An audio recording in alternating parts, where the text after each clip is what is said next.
Hello, my name is Jesse Collins, 7-year NFL veteran, certified financial planner. I wrote a book called Your Money Vehicle that walks through the first 10 questions you will ask on your financial journey. Why? Well, because in the NFL I realized I had no idea what to do with my paychecks. So I began to empower myself by educating and asking the right questions. In our session, the Money Bucket System, we're going to go through a cash management system that is going to empower you into what choices you have with your paycheck. It doesn't matter if you're Jeff Bezos, the wealthiest man in the world, or if this is your first paycheck, you have the same 5 choices with every dollar you make.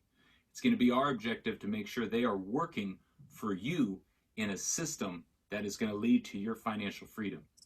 Look forward to talking to you soon. Man, is it weird to see yourself doing that? It is kind of funny. And I was like, I might need to I've got to get a haircut. Looking good, man. Well, so students, thank you for joining. Without further ado, Jed Collins. Well, thank you very much, Luke. Appreciate this opportunity, guys. First off, just tailoring off Gary's fire, man. If that didn't give you a little spark, you need to check your pulse, because I caught the last 6 minutes of that and I took notes. So highly recommend grabbing some pen and paper. We're going to try to make this. We can't make it necessarily interactive. I can't have a conversation with you, which is what I truly love. But what I really want to do is provide an opportunity to have this be a workshop for yourself. I want to ask you questions. I want to have you actually write things down. Gary mentioned building a routine around reading. Phenomenal. I also want to challenge you to build a routine around writing. Writing out your goals, writing out your thoughts not only helps you retain them, but it statistically increases your odds of achieving them. So that is where we really want to begin, with that mindset of what exactly do we want to accomplish. I hopefully gave you a minute or two to grab a pen and paper, to take notes on your phone, however you want to do it. But today we are going to go through the Money Bucket System. I want to make it as conversational as possible. So please, please, please write in the chat box as much as you guys feel free. Beginning with a simple question, not just who I am, but with the idea of what do you want to learn today? If you had one question you want answered around money, what would it be? One of these Ask Me Anythings. I would talk about, I'm a certified financial planner, so we are able to talk about a lot of different topics. I'm not going to get into the fine-tuned details, but I want to know what you are curious and interested in, because I am in the business of creating curriculum to answer those questions. I wanted to briefly introduce myself. As I said in the video, 7-year NFL player, but I love highlighting this slide because I was actually cut by each one of these teams, a couple of them several times. So I consider myself a great failure. When you talk about mindset, when you talk about perspective, that mindset of being a great failure kind of gives you a knee-jerk reaction of, what's this guy talking about? But in reality, all I want you to hear is the idea that I don't see failure as my end. Failure is feedback. Failure is one of the greatest opportunities for growth. Failure could be your crisis or could be your chaos moment. And then you grow through it, not just get through it, and you learn to become a better version of yourself. If anybody needed some social proof, that's me. I show this picture for 2 reasons. One, that gentleman on the ground, his name's Luke Kuechly. He actually won the defensive MVP that year, and I got one of his few missed tackles. And then if you look at the top of the screen, that hair flow, man, I miss that. That's a lot of work right there. So had to highlight that. When you look at money, we don't have enough time today to dive into absolutely everything I would love to cover with you, which is why I wrote a book, why we created a course, and why I want to continue the conversation after this. But it all begins with this question. When I say the words money is, what is that first thing that pops in your mind? Money is fill in the blank. That's the first thing I want you to write down. When you see those words, when you really understand, because this is the definition of your money script. This is who you have been, what has taught you about money, what has influenced you about money. There is no judgment. I want you to write down the real thing you're thinking, not what you want to be like, oh, money is an opportunity to become financially free. If that's really what popped in, great. If it's not, and it's more of a negative thought, that is what you want to capture, because that script, that messaging you have around yourself, it identifies your personality. And once you start finding out who you are today, you can see where you want to go. So this is the beginning. I would love for you, if you were able, write in the chat box what you wrote down.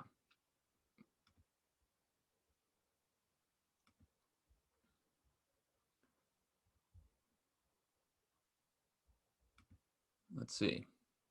Get a question, and we can address it later, from Mary. But it looks like Connor says money is how you get ahead. Money is how you get ahead. Absolutely. Money is a tool that you are all about to use and create better systems around to get ahead. Why? Because our world today, our country in particular, is going through a crisis. And this is an opportunity to develop a skill and not see money as a destination, but money as an opportunity to get ahead. What do you think the first step is in starting a financial journey? I want to begin with this one because I actually took it out of my PowerPoint, and I think it's that important that I love that somebody asked that in the chats. The first step of any journey, financial, professional, personal, whatever it is beginning with the end in mind. And for a lot of you, again, I don't want you to see the word retirement. I have retired the word retirement. I think it is in the past. We need to get rid of that. I have changed it to freedom. But that is not your goal. As a college student, you're not thinking about freedom. As a college student, I want you to set tangible goals. I go through a system in the book called Rich Goals, where we define 3 opportunities to set goals: a 1-week goal, a 1-month goal, and a 1-year goal. 1 week, what can I learn? Going back to that reading. What can I learn this week? 1 month, what is something I can stop doing to achieve? What is a bad habit? And then the third goal is, what can I bring to fruition a year from now? That is a mindset I want to start. So if I was looking at my first step in a financial journey, it would definitely begin with, what goals have I set for myself? And how do I set a 1 week, a 1 month, and a 1 year? So thank you for that question. And why we begin with that new destination is because the financial world has transformed over the last 30 years. You're looking at trains and cars. Well, I compare it to the train and the car industry. Not too long ago, many of us used trains as our main form of transportation in the world. We needed to go to work. We needed to go see our cousins. We needed to even get around town. We used trains. It was really interesting. There was about 250,000 miles of train tracks at around the turn of the century in the 19th century. And then a gentleman named Henry Ford created something called the personal automobile. And what it did was, instead of being on a train track, instead of having a conductor tell you exactly where the predetermined destination of the train is going to go, all of a sudden you sat behind a driver's seat. All of a sudden you had a steering wheel, maybe not at the first ones, but you adapted into a steering wheel, and you had the greatest luxury of life, autonomy. And this is what has happened in the financial atmosphere. The train system I would compare to pensions or Social Security. These are both payment systems that say, after you are done working, we as a company or government are going to pay you throughout your freedom years. This is how your parents, your grandparents, and most generations before us retired. Why that word is being thrown away is because the pension system has all but gone extinct. If you want to be in public service, fireman, police officer, or you want to be a professor and go to work at a college, there are a few out there, but over 90% of pensions have gone away in the last 20 years. So as you look at the train industry, it was on a predetermined destination. That is the pension system. You have just all been handed the keys to the driver's seat of your personal automobile. You have sat down in front of your money vehicle, and today we learn to start driving it. Answering that earlier question, where are you driving? Set a destination. Whether that's, around simple learning, whether that's around setting up this cash management system, saving, investing, building up retirement, whatever it is. So one thing I want to emphasize is the power you hold on a daily basis. And I'm not going to play too long into this. We'll talk about this compound interest idea here in a second, but a $5 choice for the next 30 years could be $54,000, $55,000 of, let's just say, coffee. $5 is not that much for a cup of coffee. It's crazy, but people make this decision on a daily basis. And you look at that, $50,000 of coffee. What could that be if instead of how do I spend that money, we change this habit to how do I use that money? A simple $5 transition will change your life to $343,000. That's just simply putting it into the market and letting it go to work for you. $55,000 of coffee you went to work for, $343,000 of freedom that is now working for you. That is the decisions you have to make. And a lot of people are like, $5, come on, man. I'm like, that's not how I live my life. What are you talking about? The next thing I want you to write down, let's say on your phone, boom, you just got an alert. I gave you $100. Don't check your phone, it's not coming. But I just handed you $100. What is the first thing you want to go do with it? Be honest with yourself. $100, I would go get a game, buy that app, get a new shirt, get some new shoes, go out to lunch, go whatever. What is that first thing you would do? Go spend it on what? Now let's say I change that into $1,000. Once again, now we're going to get one more person to check their phone. $1,000 just came into your bank account. Now where does your mind go? Ooh, okay, so $100 I was going to get some shoes, but $1,000? Man, you know what? I really want a car, or I really want to go on that vacation, or I really want to. What are you now thinking about that you can put $1,000 towards? Last one, and I'm hoping you guys are writing some of this down. What if it was 10 grand? Does that change your mind at all? If it was now $10,000, where does your mind start to go? What you've just been introduced to is what I like to call the types of ors. And this is the first kind of understanding around how we are going to start to use money. I say the three types of ors: spendor, savor, investor. Do they all end really in OR? No. For some of you English majors, thank you for that correction. But for you marketing majors, you get it. Do you see what I did? But this is all around how long you see money. Like most of us, I was a spender. I got my first NFL paycheck, and while it hit my bank, it was already going out the door.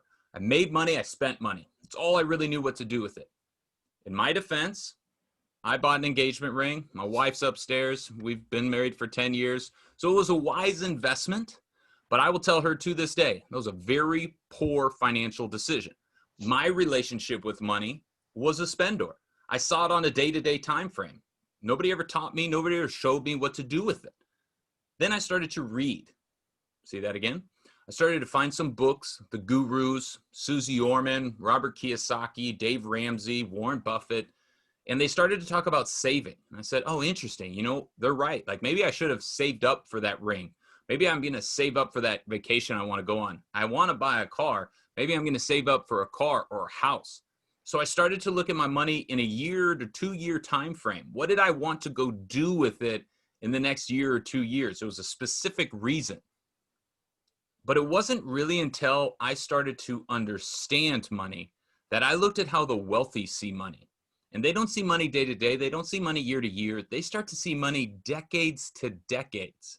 That's why people right now see the market, see the chaos, see the crazy. They see an opportunity. The wealthy see an opportunity because they look 3 to 10 to 30 years into the future.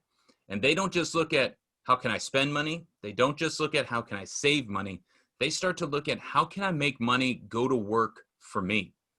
So as you wrote down $100, I looked at how can I spend? 1,000. Well, what do I want to save up for? 10,000. Some of you started to say, I've read some things about Robinhood. Maybe I can go play over there. I'm going to give you a little asterisk there, but we'll get to that at another day. So what is the theory here? What is the takeaway? What are we trying to build? What do I really want you to get to? Again, this subject, this topic alone is worth 45 minutes. But how can I begin to manage my money? You have to build a system, money buckets, create routines. No longer how do I spend, but how do I use? Form a habit. Habits are the secret of success because habits create your success continuously. That is this concept. This is a subject that I actually stole from Drew Brees.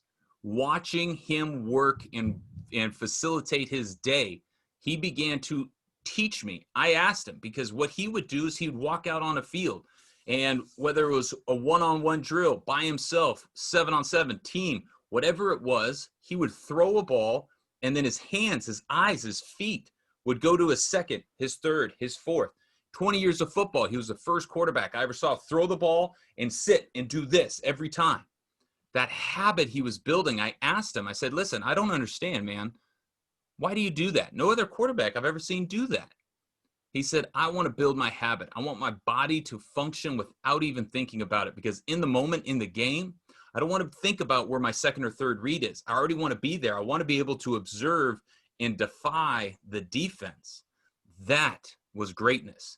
He then broke down to me the idea of a habit, breaks down to 3 parts: your cue, your routine, and your reward. You want to start a good habit, you focus on that reward. You want to change a bad habit, identify your cue, and change your routine. But this is an understanding. Cue, routine, reward around money. Amount money, what is your cue? You just got a paycheck. What is your routine? Let's set up this money bucket system. What is your reward? You are now owning your financial future. So this is what I've been talking about. This is what I've been referencing. And again, I want to get to a place where you have the opportunity to ask questions. So if you are hearing me, fill it in the chat and see where we are. Let's see, somebody asked one. So this is the system, the money bucket system. And we're going to go through a little bit about each choice.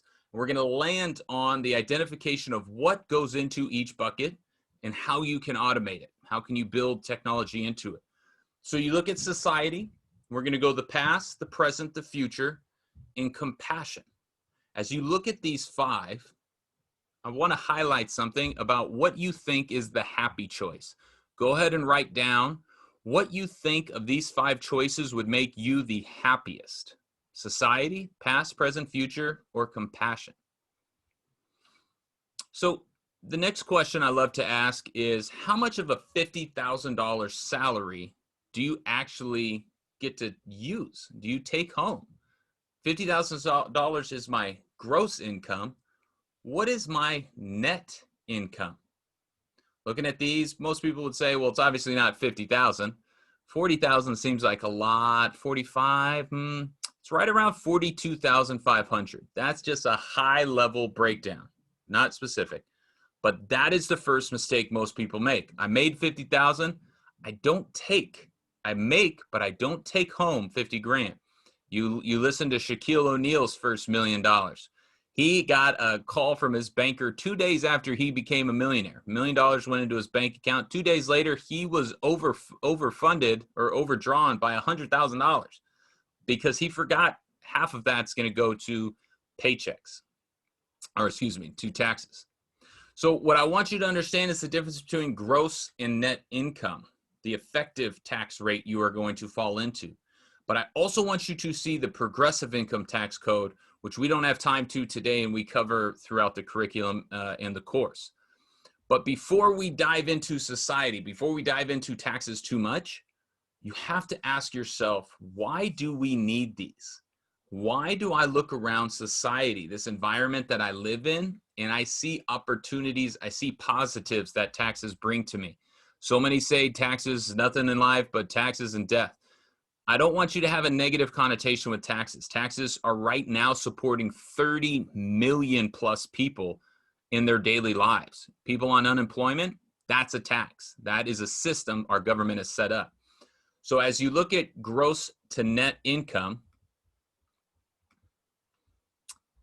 Is there any way we could get this presentation so we go back? Oh, absolutely. One, that means we're covering some good stuff. Don't worry, I'm going to show that 5 choices again. And believe me, reach out. We got plenty more information. But this idea of going from 50 to 40, you have to pass through a filter. You have to pass through this net filter that is going to be made up of a federal income tax, a state income tax, and even some city income tax. I live in the state of Washington. Our income tax is 0. One of 7 states that do that. But the other 40 states, 43 states, you look at it and you have an individual state tax. This 5% would be some of the students living in California or New York. It even goes up from there. California gets all the way up to 13%. When I was playing in the NFL, I would go play, let's call it, say, the Chicago Bears. I would fly from wherever I was playing to Illinois. Landing in Illinois, I would owe the Illinois some taxes. Playing in the city of Chicago, I would owe the city of Chicago some taxes. And then, of course, Uncle Sam, the federal government, wanted some too. When you look down here at this FICA, one of my favorite things about watching rookies open up their first paycheck was, who is FICA? FICA is, again, a grouping of systems that the government is making to complete our society. You look at Medicare, Medicaid, unemployment, all of those are being provided by this idea of FICA, and 7.5% is going to go to it. If you want to be an entrepreneur, you want to be a business owner, that's going to be even higher. We'll talk about that at a different time. So as you look at society, as you see this first lesson, I do not take everything I make. I got to understand the difference between gross and net.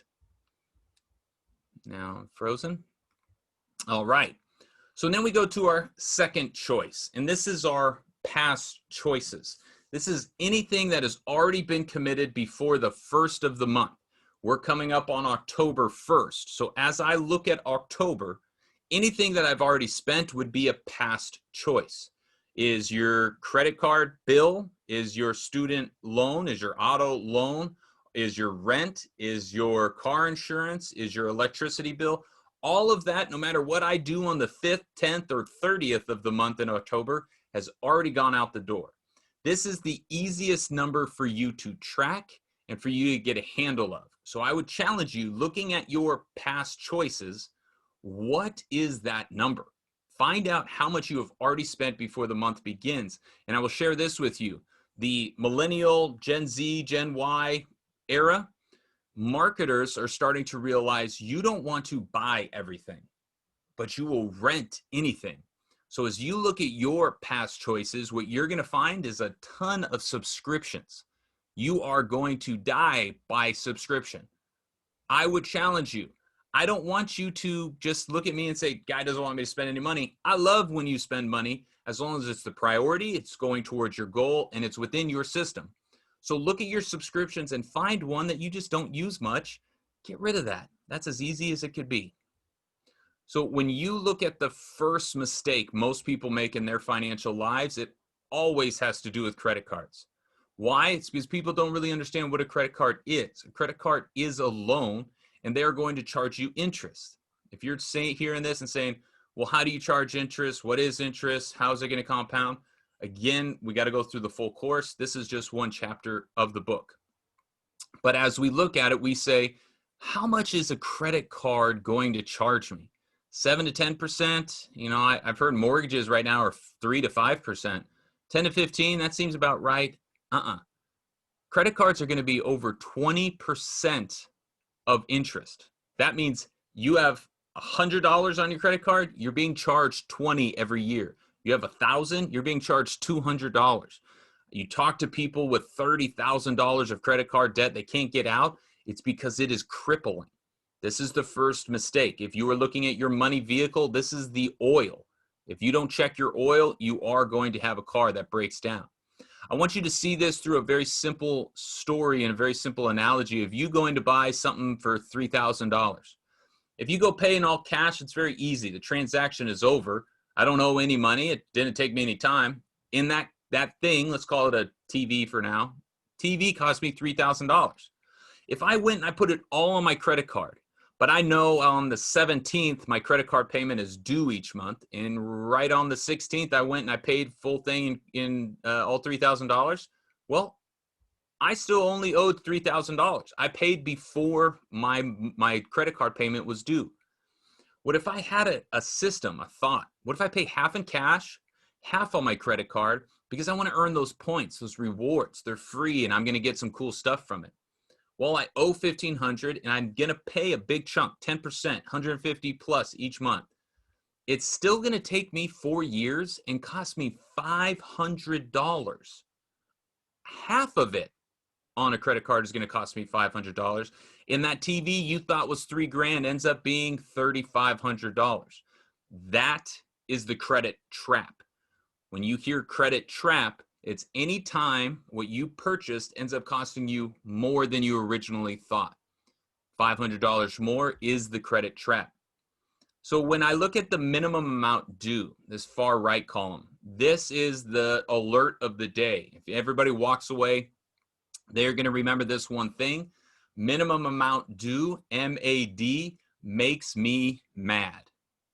MAD makes me mad. Why?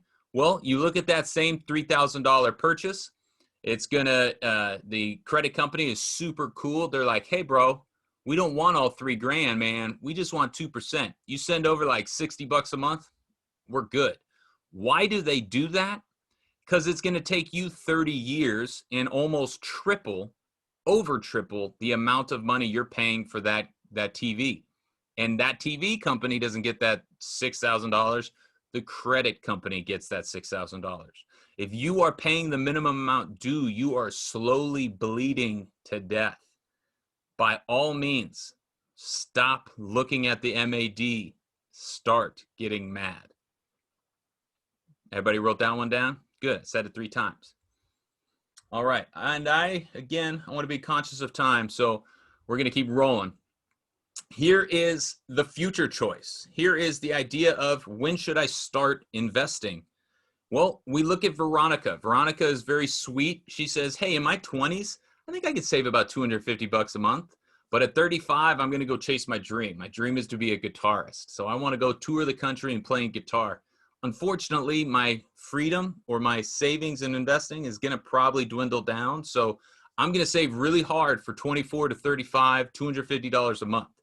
Sam, on the other hand, says, man, my 20s, my 30s, come on, I got student loans. I want to buy a house. I got too much going on. I can't save.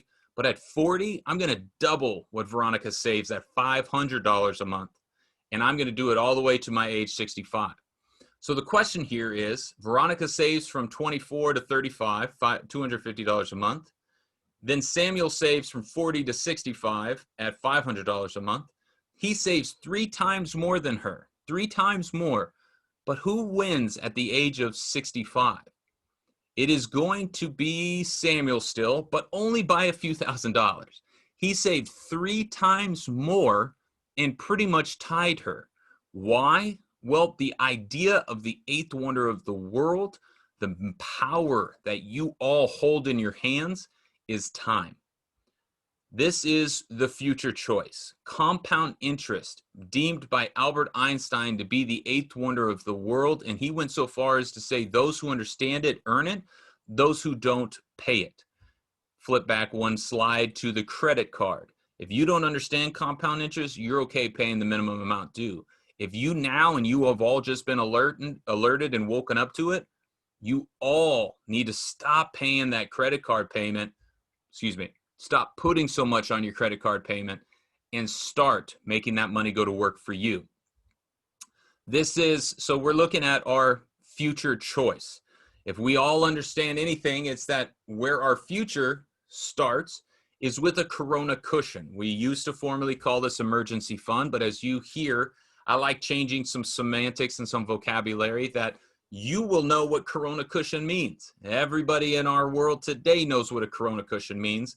And you look at it from a personal perspective and a business perspective. If you don't have this buffer, because you don't know what or where or when the next Corona cushion is coming, you cannot predict it, but you can plan for it. That is the essence of a financial plan. This first 3-6 months of your spend, your burn rate, remember we've just talked about past choices. How much of that can I track? Those are my past choices. I need to know that much money.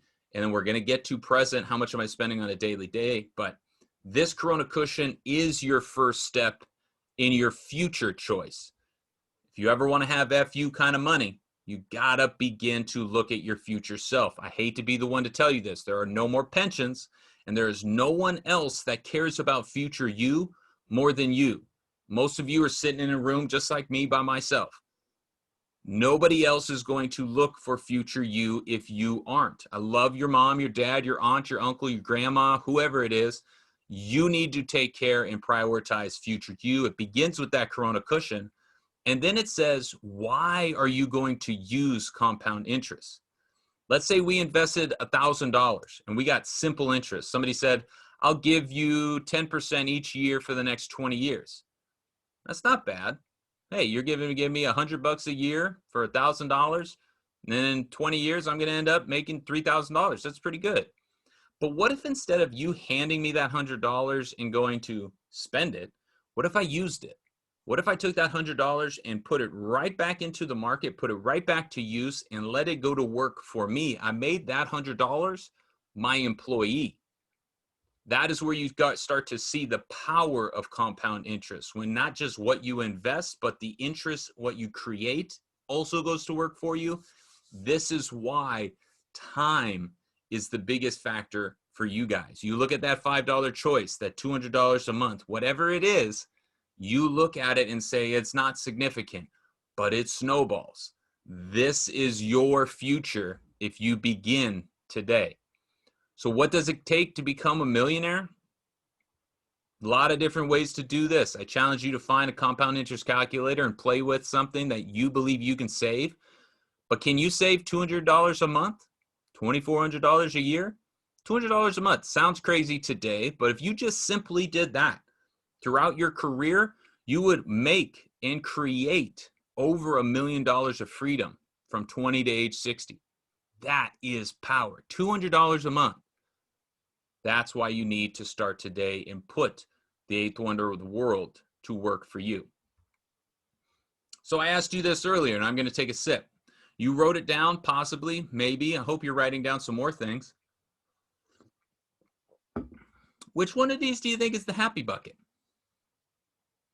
It's kind of not really a trick question. We haven't covered it yet. You see, we covered past, the future.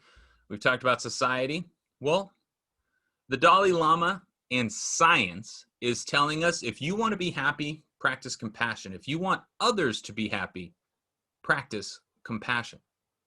This idea that not just going to work for money and not just using it, but using it to help and empower and impact other people is really the most fulfilling way. And a lot of you are starting to look at it and be like, this guy wants me to not only stop spending money, he wants me to give away money. This guy's crazy. Compassion choice can not only be filled with your treasure. You have time. This right now, this is my time. This is filling my compassion choice. You have talent. What can you do to go and help somebody else? Are you creative? Are you a photographer? One of the greatest ones I ever heard was a student from one of my sessions said, I'm going to go start donating my time to nonprofits and be a photographer for them. And then there is treasure. And believe me, if you're at a university, they're going to call and ask you for your treasure. But looking at it, finding a way, 1% of your paycheck goes into the compassion choice. And you can measure it. My time is worth X amount. I'm going to donate 3 to 5 hours, whatever that is to you. Give me a penny for your thoughts. So that next thing I want you to write down is, if you were to impact something, what would it be? Is there a person you know that needs help? Is there a place that has supported you that you want to return the favor? Or is there a cause, a bigger movement that you believe in that you want to contribute to? A person, a place, or an idea. Write one down that is going to become your compassion focus, time, talent, or treasure. 1% goes to that. So then we got to land on the present day choice, and I'm not going to be shaking any trees here or breaking the mold. The golden rule. We're going to build a financial plan today based on this present choice around the golden rule. Do not spend more than you make. Take that in. Do not spend more than you make / take, and focus on what you keep. So do not spend more than you make and focus on what you keep. And you have to begin to identify that burn rate. So your burn rate, why I love this golden rule analogy is, let's say you were out in the middle of the woods at a cabin. You went out, you chopped down some trees to get some wood. That chopping down, that's you going to work. As you drag all the wood back to your wood fire stove, you look at it, you start to throw fire onto the wood and you say, all right, here is what I'm burning. Is there enough to get through the night? Is there enough to get through the winter? Looking at your wood supply, that's what you keep. Do you have enough? Are you supported? Does this bring you peace of mind? Because once peace of mind is had, then you look at your wood supply and say, maybe I can sell some of this extra wood. Maybe I can build something with this extra wood. Maybe I can give some of this extra wood away. But you have to identify how much you're throwing on the fire each and every month, my past and my present choices. So just to drive home, and again, I want to make sure, so we started at 7:50. Ooh, we're coming up on time. We're going to go through these real quick. Society, taxes, boom, income and sales. Past choices, that would be my rent, my transportation. Did I have a car loan? Am I paying for the bus? Utilities, electricity, all those kinds of fun things. My present, that's what I'm eating. That's what I'm wearing. That's what I'm doing for some fun. My future, well, that's going to be my Corona cushion or my investing, savings and investing. And finally, compassion is going to be your donations. So this is the slide you've all been waiting for. Go ahead and take a picture. I've reorganized your 5 choices. I've built out your cash management system. Future comes first. If you're not paying your future self, nobody else is. Society, past, compassion, and present. And then here's about how much. If you make, let's say, a $50,000 salary, I need to make $1, save a dime. I made $1, I saved a dime. One more time, because I want you to remember this. Write this down. I made $1, I saved a dime. If you begin today, have that philosophy for you, your entire career, that will change your entire life, your family's life, and your future.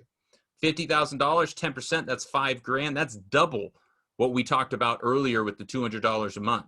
So you won't only make $1 million.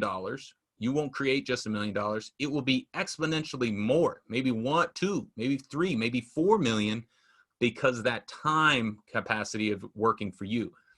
A quarter towards society. Now, this is going to be higher than just your income tax, but I want you to remember sales tax and a couple other taxes that will be out there. But you can look at this one and say, hey, Jed, I don't pay that much. I'm going to pay a little bit less in society. So I get to choose where I want to fill that up. Past choices, again, anything due before the first is going to be your biggest bucket. Your challenge is prioritizing which ones you want to pay down and get rid of your credit card debt. Penny for your thoughts into your compassion. And here is the beauty of this system, guys, is if you set this up, you land in your checking account, your present day choices, guilt-free. Spend that, every dime of it, because you have given each dollar a purpose. So if you want to automate, you look at setting it up. I made $1, I saved a dime, goes to Future Me, one of my investment accounts. We go through all of these in the course. I want to make sure that my savings, that tax liability question mark, is there for a reason. Debt, bills, and my Corona cushion. And then checking account. What is my daily and charitable give? So here's some action items for you to take. We can talk about these. But what I would love, how you return the value or how you see and help me, go connect with me on social media. As Luke mentioned, you guys are going to have some questions. You want to see some more of these slides, more in depth. Fullback of Finance, hit us up. If you're on LinkedIn, connect with me. I would welcome your questions, welcome your curiosities, because we've built out this money vehicle course to empower you to use money. So I wanted to save the last 5 to 10 minutes to hear from you guys. Any questions you had throughout the session, I would love to hear. That was awesome, Jed. And we're ending at 8, right? Or at 11? Yeah, here in a little bit. Any questions from the group? I have a couple questions. Please. So you just like basic rules of thumb. I noticed earlier on in your presentation, you had like, I think it was 25% of your net income should go towards rent. Any other basic rules of thumb just to keep it really simple as students are looking at their expenses? Yeah. So 25% of, remember, net income should only, because I talk to a lot of students living in Seattle, Chicago, New York. Rent is real, and it's actually going to get a little less, which is another opportunity for some of you younger people, because people are exiting major cities. Basic rules of thumb, I think that made a dollar, saved a dime. I think looking at your credit card and saying, I want to get that to a goose egg, that is a great rule of thumb. How about student loans? Student loans. This is a tough one, because a student loan is something I consider good debt, because it's an investment in yourself and it's actually going to pay you dividends down the road. I look at student loans and I measure, because you do get a tax advantage for it. I measure what the interest rate is. If it's over 5%, which a lot of ours are today, if anybody knows, the number one holder of student loans in America is the federal government.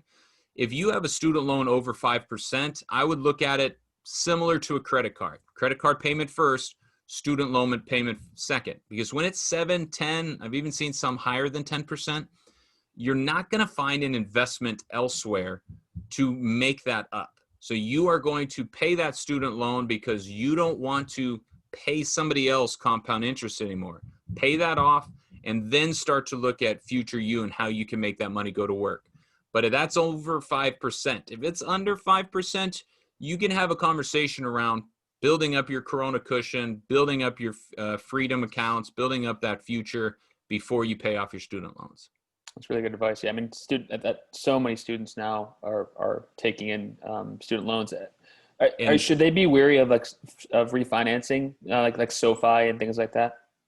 So those are amazing opportunities that are out there. One, because interest has dropped significantly, I don't want to guarantee anything ever in money, but I'm pretty sure you can find a lower interest rate out there. You look at companies who are going to consolidate or who are going to renegotiate with you. They're there to help you. And as long as you understand what is happening and you see how it fits into your personalized plan, I would recommend looking into those. If you look at it and say, I see the money buckets, I can build out a system and a strategy, I can cover those payments, I'm going to pay them down even, then you don't need to look at any of that. Those are for people who feel overwhelmed, feel like they are in a hole that they cannot get out of. I would challenge you first to build up this system for yourself, to really print out your debit and credit card payments, categorize them. That's a past choice. That's a present choice. That's a future choice. That's a compassion. That's a this. Categorize them into the system. See how much and where your percentages lie. As I teach this class on college campuses, that is one of my challenges, is show me your money buckets of the last month, what you spent, where it went, and how much you are in each bucket. It is enlightening to print out your debit and credit card and look at it and say, man, 70% is going to my present day choices. I feel like I can do better than that. And that's up to you. Thank you, Jed. I guess in closing, you mentioned a couple authors at the outset. Obviously, we'd obviously want to also recognize that your books and what you're publishing as well. Other podcasts, I guess, talk a little bit about your podcast and any other people in addition to you that students should be trying to learn more about this. Absolutely. And that's the beautiful thing about social media and YouTube today. There is a ton of information out there. There is a significant difference between generalized knowledge and specialized knowledge. Specialized knowledge is someone who will take you through a course and a curriculum. My book is Your Money Vehicle. We do have a virtual course called Money Vehicle, which is 35 5-minute videos. Anybody have 5 minutes a day to invest in their future self? Other books out there, A Simple Plan to Wealth. I will teach you to be rich. I'm a big believer in mindset and building that out. My podcast is called Rookie to Veteran. and I interview entrepreneurs and athletes around their mindsets more than and with their money, but mindset most importantly. And on that front, there's an endless amount of books. I'm a big reader, so you can go dial into anything in that realm. But I'm trying to think if I can just recommend one. It'd be very hard. No, that's all right. This is really amazing. I mean, everyone spends their entire college career thinking about how much money they're going to make, but no time spending how much money they're going to spend. So, and this is what's interesting. I worked in wealth management. I've talked to doctors who make 800 grand, athletes who make 8 million. A lot of people can make money. You will go out and make money. Can you manage it? Can you put it to use for you? That is a completely different conversation. It's called wealth management, not wealth creation. So you are the wealth creator. I want to help teach you what to do with it, how to use it, and how to manage it, because there is a lot of parts to this money bucket story that is not just investing. You got to know taxes. You got to know insurance. I think insurance is one of the most overlooked topics in young people's lives. If you don't have renter's insurance, if you don't have health insurance, you are one mistake away from your entire plan being derailed. How can you transfer those kinds of risks? So that is what I want to help teach, is not just, hey, let's go get in the stock market. A lot of that you do not control. What are some controllables around your financial picture? Jed, thank you so much. Everyone, Money Buckets, make sure you follow Jed. Go back to finance. Yeah. We're going to take a bit of a break. Also, we're going to jump to a different breakout session that's going to start immediately at 11:15 a.m. So, Jed, if you want to give yourself a couple minutes to relax, flex that voice, you're going to go back at it again. But for the rest of you all, hopefully you really enjoyed it. We're going to find a way to share this recording with you. And then you've got another breakout session starting at 11:15 that'll take us through 12 o'clock. Thank you again, Jed.